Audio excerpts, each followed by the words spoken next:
Hi friends, welcome back to our YouTube channel. आज के video में हम बात करने वाले हैं एबीसी मॉडल के बारे में।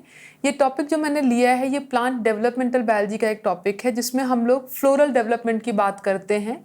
जो फ्लावर के डिफरेंट ऑर्गन्स होते हैं like calyx, Corolla, sepal, petal, है ना, स्टैमेन और कार्पेल है, इन सब के लिए कौन से जीन्स रिस्पॉन्सिबल हैं, क्या डेवलपमेंट इस तरीके से किस तरीके से हो रहा है इसमें, वो सारी चीज़ें हम लोग एबीसी मॉडल में समझते हैं। ठीक है, एबीसी मॉडल को समझने से पहले ज़रूरी है कि हम लोग फ्लावर के स्ट्रक्चर को थोड़ा सा समझ लें, क्योंकि आप में से बहुत सारे बच्चे ऐसे होते हैं जो बायोटेक्नोलॉजी बैकग्राउंड के होते हैं या फिर जूलॉजी बैकग्राउंड के होते हैं या माइक्रोबायोलॉजी बैकग्राउंड के होते हैं, जिन्होंने बॉटनी थोड़ी सी इस तरीके से नहीं पढ़ी होती है। तो उसके लिए ज़रूरी है कि हम लोग पहले फ्लावर का थोड़ा सा स्ट्रक्चर समझ लेते हैं, तो बाकी जो जीन्स इसमें इन्वॉल्व हैं, जो भी ऑर्गेनाइजेशन है, वो हमको ज़्यादा अच्छे से समझ में आएगा। ठीक है, तो देखिए, अगर हम लोग फ्लावर के स्ट्रक्चर की बात करें, किसी भी कंप्लीट फ्लावर की बात करें जिसमें चारों पार्ट आपके प्रेजेंट होते हैं फ्लावर के, तो उसमें होता क्या है कि जो सबसे बाहर का जो पोर्शन होता है, जो सबसे आउटर मोस्ट लेयर होती है फ्लावर की, उसको हम लोग क्या बोलते हैं, कैलिक्स या फिर सेपल बोलते हैं। जनरली ग्रीन पार्ट होता है आपका ये,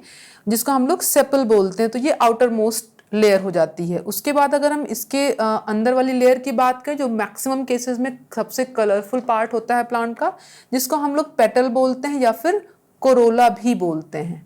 ठीक है, तो सेकंड जो इनर लेयर हो जाएगी वो आपकी पेटल की हो जाएगी। इसके बाद जो स्ट्रक्चर होता है वो फ्लावर का मेल पार्ट होता है, जिसको हम लोग एंड्रोशियम बोलते हैं। ठीक है, एंड्रोशियम बोलते हैं, और ये दो पार्ट से मिलकर बना होता है, एंथर और फिलामेंट। ठीक है, तो इसको हम लोग स्टैमेन भी बोलते हैं, राइट, जो मेल पार्ट आपका होता है इस फ्लावर का। देन हम लोग बात करते हैं ओवरी की, जिसमें आपका फीमेल पार्ट एसोसिएटेड होता है, और ये सबसे आप कह सकते हैं कि सबसे इनर मोस्ट लेयर आपकी होती है फ्लावर की। ठीक है, तो ये बात हो गई फ्लावर के ऑर्गेनाइजेशन की कि क्या क्या कंपोनेंट्स होते हैं फ्लावर में।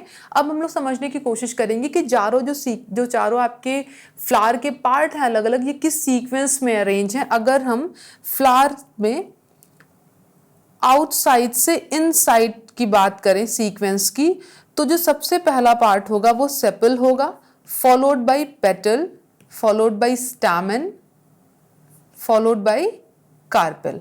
ये सीक्वेंस होता है from outer to inner side of flower. ठीक है, ये आप यहाँ पे देख सकते हैं, ये कैलिक्स वाला, ये है ना पेटल वाला पार्ट, ये स्टैमेन वाला, और ये कार्पेल वाला पार्ट। तो ये आपका स्ट्रक्चरल ऑर्गेनाइजेशन हो गया किसी भी कंप्लीट फ्लावर का। ठीक है, अब दूसरा पॉइंट जो हम लोग समझने की कोशिश करेंगे यहाँ पे, वो ये रहेगा कि इन सभी फ्लोरल ऑर्गेनेल्स में जो जितने भी जीन्स इन्वॉल्व हो रहे हैं, उनका क्या क्या रोल है, और वो कब इंडिविजुअली खुद को एक्सप्रेस कर रहे हैं, कब वो कुछ कॉम्बिनेशन में एक्सप्रेस कर रहे हैं। ठीक है, तो पहले समझने की कोशिश करते हैं कि कितने क्लास ऑफ जीन्स इन्वॉल्व होते हैं। ठीक है, कितने क्लास ऑफ जीन्स इन्वॉल्व होते हैं इन पूरे फ्लोरल डेवलपमेंटल पाथवे में। तो यहाँ पे हम लोग बात करेंगे 3 डिफरेंट क्लासेस इन्वॉल्व होंगी, class A gene, okay, class B gene और क्लास सी जीन। मतलब ये 3 डिफरेंट क्लास इन्वॉल्व होंगे जो अलग अलग स्ट्रक्चर के लिए इनका एक्सप्रेशन आपको देखने को मिलेगा। ठीक है, अब क्लास ए की अगर हम बात करें तो इसमें 2 डिफरेंट जीन्स इन्वॉल्व होते हैं, जिसमें एक आपका एप्टेला 1 है, जिसको शॉर्ट में हम लोग AP1 लिखते हैं। दूसरा एप्टेला 2 है, जिसको हम लोग AP2 लिखते हैं शॉर्ट में। ठीक है, इस तरीके से। और क्लास बी जीन की अगर हम बात करें तो इसके साथ भी 2 जीन एसोसिएटेड होते हैं। एक आपका AP3 होता है, एप्टेला 3, और दूसरा आपका पिस्टिलाटा जीन होता है, PI जीन होता है। तो 2 जीन यहाँ पे आपके क्लास बी के साथ एसोसिएटेड होते हैं। क्लास सी की अगर हम लोग बात करें तो इनके साथ एक सिंगल जीन एसोसिएटेड होता है, जिसको हम लोग एक गैमस बोलते हैं, शॉर्ट में हम इसको AG से रिप्रेजेंट करते हैं। ठीक है, आई थिंक कितनी चीजें आ गई आपको समझ में। अब देखिए, हम लोग यहाँ पे ये समझने की कोशिश करेंगे कि जो अलग अलग क्लास ऑफ जीन है, इनका कॉम्बिनेशन कैसे हमको देखने को मिलता है जब हम लोगों को ये अलग अलग स्ट्रक्चर्स मिलते हैं। ठीक है, तो पहले थोड़ा सा इसके ऑर्गेनाइजेशन को हम लोग समझ लेते हैं। ठीक है, इस तरीके से ये जीन्स आपके सिचुएटेड होते हैं।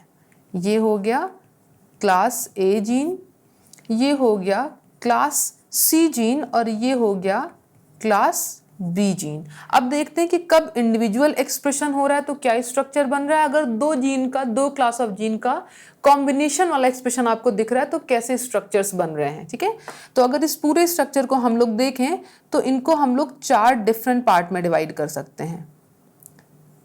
ठीक है, लाइक दिस, ये फर्स्ट सेगमेंट हो गया, ये हो गया सेकेंड सेगमेंट हो गया, ये थर्ड सेगमेंट हो गया और ये हो गया फोर्थ सेगमेंट। अगर ये हम लोग फर्स्ट सेगमेंट की बात करें जहां पे केवल क्लास ए जीन एक्सप्रेस कर रहे हैं तो आप कह सकते हैं कि AP1 या फिर AP2 या फिर आप शॉर्ट में कह सकते हैं कि क्लास ए जीन एक्सप्रेस कर रहे हैं, तो जो स्ट्रक्चर बनेगा वो आपका सेपल बनेगा। फाइन।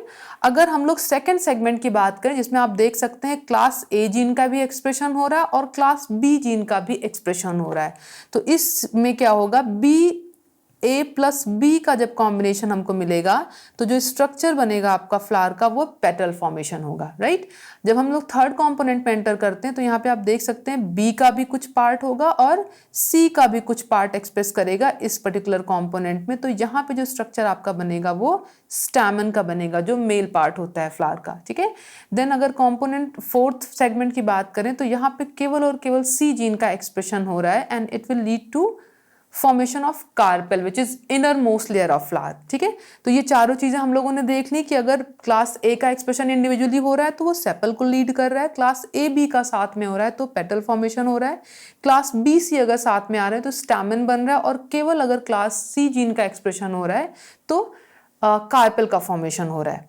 ठीक है, अब इसमें एक चीज और इंटरेस्टिंग है जो आपको समझना जरूरी है कि क्लास ए और क्लास सी जीन है ये थोड़ा सा एंटागोनिस्टिक बिहेव करते हैं। किस तरीके से, ये समझने की कोशिश करते हैं कि जैसे मैंने आपको ये ऑर्गेनाइजेशन बताया कि ये ए है और ये सी है और ये बी है, तो इसमें होता क्या है कि अगर मान लीजिए क्लास ए जीन एब्सेंट है, just imagine class A gene अगर म्यूटेंट है तो इस वाले पोर्शन को क्लास सी जीन ऑक्युपाई कर लेगा, मतलब जो एक्सप्रेशन आपका होगा वो पूरे में क्लास ए के जगह पे क्लास सी का होगा। ठीक है, सिमिलरली अगर हम लोग बात करें कि क्लास सी जीन के हम म्यूटेशन की बात करें कि क्लास सी जीन को अगर हम रिप्लेस कर दे रहे हैं तो जो क्लास सी का एक्सप्रेशन था उसको ओवरकम कर लेगा क्लास ए। ठीक है, तो यहाँ पे क्या होगा, ए का एक्सप्रेशन होगा, यहाँ पे सी का एक्सप्रेशन होगा और यहाँ पे इसके साथ ए का एक्सप्रेशन होगा।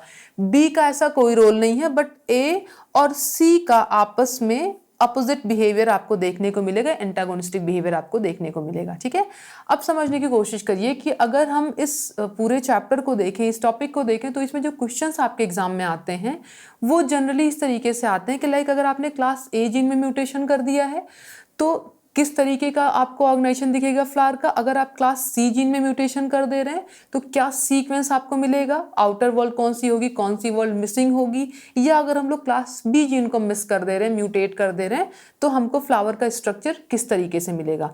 अब तक जितने भी क्वेश्चंस आपके एग्जामिनेशन में आए हैं, चाहे CSIR, DBT या फिर है ना जो ICMR की आप बात करें या गेट एग्जामिनेशन की बात करें, सब में आपके म्यूटेशन बेस्ड क्वेश्चंस ही आए हैं आपके एग्जाम में।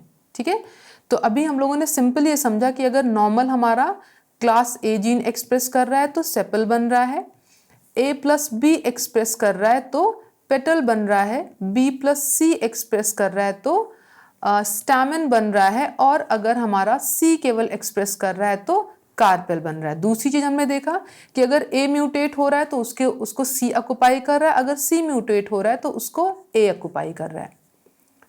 ठीक है, अब इसकी हम लोग म्यूटेशन वाली कॉन्सेप्ट समझने की कोशिश करते हैं जिसपे बेसिकली क्वेश्चंस आते हैं आपके दिमाग में। ठीक है, ये जो डायग्राम्स हैं ध्यान से समझिएगा, इन्हीं पे सारे क्वेश्चंस आपके सॉल्व होंगे। देखिए पहली कंडीशन जो आपको दिखाई गई है, इसमें आपको क्या दिखाया गया है, class B gene, class A और क्लास सी जीन। ठीक है, सिंपल ये वाइल्ड टाइप की बात करी गई है, मतलब सभी जीन का इक्वल नॉर्मल एक्सप्रेशन हो रहा है, कोई भी जीन आपका म्यूटेंट नहीं है। उस कंडीशन में आप देख सकते हैं जो पहला सेगमेंट है वहां से आपका आउटर वॉल बन रही है, सेपल बन रहा है। इस सेगमेंट पे जहाँ पे ए प्लस बी की हम लोग बात कर सकते हैं वहाँ पे पेटल फॉर्मेशन हो रहा है। इस सेगमेंट पे अगर आप देखें जहाँ पे हम लोग बी प्लस सी की बात कर रहे हैं वहाँ पे स्टैमेन बन रहा है, और फोर्थ सेगमेंट में आपको कार्पेल का फॉर्मेशन दिख रहा है। मतलब जो नॉर्मल फ्लावर स्ट्रक्चर था, sepal followed by petal followed by stamen followed by carpel, वो सीक्वेंस आपको इस डायग्राम में, जहाँ पे सभी के सभी सीक्वेंसेस आपके नॉर्मल हैं, वहां पे आपको ये सीक्वेंस दिख रहा है। ठीक है, अब समझने की कोशिश करते हैं कि अगर हम इंडिविजुअली हर एक जीन को म्यूटेट करें तो क्या रिजल्ट आ रहा है। सबसे पहले देखिए, अगर हम लॉस ऑफ बी फंक्शन की बात करें अगर बी जीन आपका म्यूटेट हो जा रहा है तो उस कंडीशन में क्या हो रहा है। तो देखिएगा, अगर बी म्यूटेट हो जा रहा है तो ए, यहाँ पे फर्स्ट सेगमेंट जो था वहां पे भी ए का ऑलरेडी एक्सप्रेशन हो रहा था, बट जो बी जो सेकंड सेगमेंट आपका था जहां पे हम लोग नॉर्मली क्या ए प्लस बी की बात कर रहे थे और पेटल फॉर्मेशन हो रहा था, वो यहाँ पे क्या होगा, बी के एब्सेंट होने की वजह से ए इस पोर्शन को कर लेगा, बी को, बी वहां पे एक्सप्रेस नहीं होगा तो ए ही यहाँ पे एक्सप्रेस होगा, तो सेपल फॉलोड बाय सेपल ही रहेगा यहाँ पे। ठीक है, जो बी के साथ जो कॉम्बिनेशन हमको पेटल का मिल रहा था वो यहाँ पे इस सेगमेंट में नहीं मिलेगा। ठीक है, थर्ड सेगमेंट में अगर हम लोग देखें तो यहाँ पे भी नॉर्मली क्या था, हम लोग बी प्लस सी की बात कर रहे थे जो स्टैमेन फॉर्मेशन को लीड कर रहा था, तो इस कंडीशन में बी म्यूटेंट होगा तो केवल सी का एक्सप्रेशन होगा थर्ड और फोर्थ दोनों सेगमेंट में।